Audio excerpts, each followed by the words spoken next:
This is extremely powerful actually, because you have different designs, different pages, but you're showing the content across all of them because content is tied to the component and the component is being used in all the designs.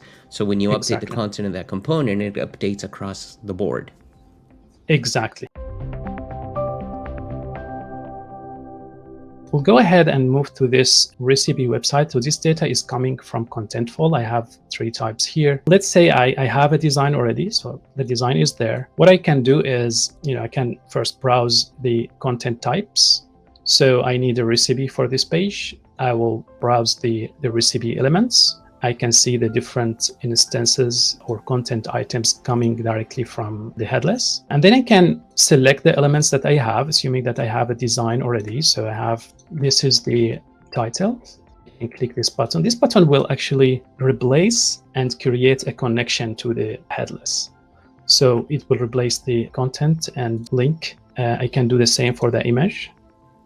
And with this, I can see like how my design breaks, right? If, for example, the preparation is shorter, I need now to go and fix my design just to take that into consideration. This is how, you can basically use it if you have, a design already. So this is the first design, first approach where I have a placeholder or prototype already. Over here, I have linked some other elements. So I have my recipe details page ready. So now, because these elements are linked, if I select the page here, and then I can see that this is coming from the chocolate bread, and I can swap the content to other entities from Contentful, and I can see, the content here updated. And with this, I can try with RealContent. I can also copy this whole page over here. So I can copy and paste a couple of times, compare, maybe see my design side by side. So see, for example, this over here doesn't have a description, this recipe that needs to be taken into consideration, for example.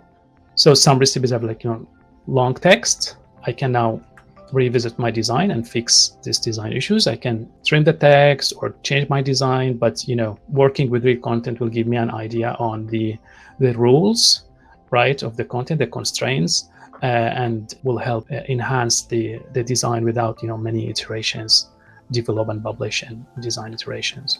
So what I'm going to show how I design this component. I can design it with like an exemplary content, like I can just choose the content source and drag and drop and design it. I can also choose the field names here. It's like the X-ray where I can see just the element names. So I can see the prototypes or placeholders. I can work with them. I can make my design. So I just want to show how I designed this component here. So this component now is linked. As you can see, these elements are highlighted. What I can do is to copy this component. I can place it into my design over here. So I have like 4. And then because this is linked, I can similarly like swap the content and get some content instantly from the headless. So I can see here, another example on, stress testing my design on what needs to be fixed. It's not just to, facilitate working with RealContent, also help to actually accelerate the designer's time by just getting the content instantly and swapping quickly. One thing that I wanted to mention, in RealContent, we support rich text. As you can see here, we have this profile. So this profile actually in Contentful or in the headless is another type. So it's coming from the creator type here. But it says, another type, we have a reference from that type into the recipe, and RealContent will recursively fetch the content from these references into the design. So it makes it easy for the designer to see the elements they need and the elements they want to work with for their design. We also support the rich text and also references into rich text. We have this homepage for the Real Cuisine website here. I designed this with these components. So I have, for example, just the tablet. I have this component, laptop, HDTV or large screens. I have different components. I have other components for the dark version. So these components over here, I just added them the same way. They are linked. So what I can do is I can actually select everything here. And this is linked to all of these components. So it's, if I swap to one content element here, it should go and update everything in my component. So I'm just updating the component.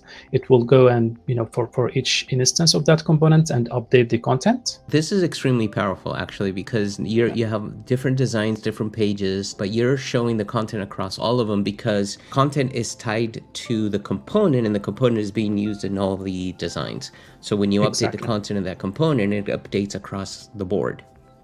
Exactly. One thing to me that is extremely important here to note, especially coming from a content modeling perspective, and you want to support an enterprise-wise content model, designers, when they're adding stuff here and they can't find the content in the connection, now they know what is in the enterprise content model. Now they know, oh, that's not available, so maybe we need to add it. And now that breaks down, to me, it breaks down the silos of these teams.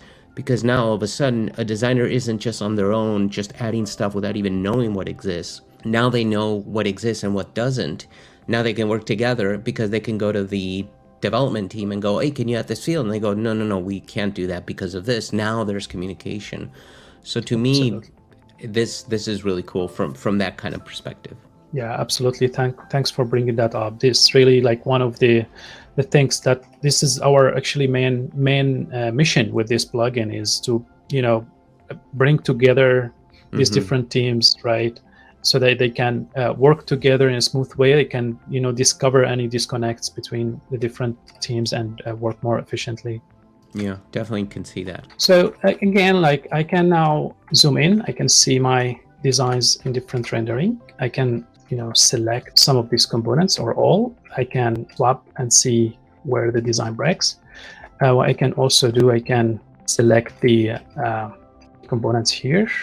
So here we can also stress test with different languages, because this is one of the challenges that the designers face when they work with content in different languages. Some languages like German will touch limited text. Sometimes you have right to left languages. So working with languages could be really hard. Is that a built-in thing in RealContent plugin, or is it reading the languages that are in Contentful? So if I have 4 languages, it'll show me 4 of them and then swap the entry. Okay, so it's dynamically reading that. It's dynamic, yes. It's reading from Contentful. And for this example over here, maybe I don't have a translation. It will have a fallback to the English. But if you have... Right. It respects Contentful's fallback. Exactly, Contentful's fallback. You can see now the website in Brazilian Portuguese in different rendering. I can just swap directly here and see, build my design, stress test on the screen itself and see how it works. Now this is updating it only in this channel, in the TV channel here. Only in this channel, yes. Okay. If I reset, because it's linked to a component, if I reset, it will reset. So same. It's the integrated functionality of components, very similar to the the same term in content engineering. Yeah, we have this locate feature over here that we can, when you click on it, it will actually see in all of your design. I have many titles in this design, so it will select all of the titles in my design, and I can navigate. See, now I have all of these titles. I can now navigate the titles. So if I go like this, and I can see that I have this title here, even if it's in a different language that I may not even know, if it's not my language, I may not even know that this is actually a title, and I have a title here. So you can navigate the different elements like this. Also, when we swap again, if I select everything and swap to field names, I can understand the structure of my design when I just select, for example, this component over here, and I swap to field names, and I can see the field names I have and understand the structure of the design. I mean, to me, it's one less thing for a designer to worry about: finding images, creating content. This was a great presentation, man. Thank you so much. Super impressive. Thank you very much. Thanks for having me again.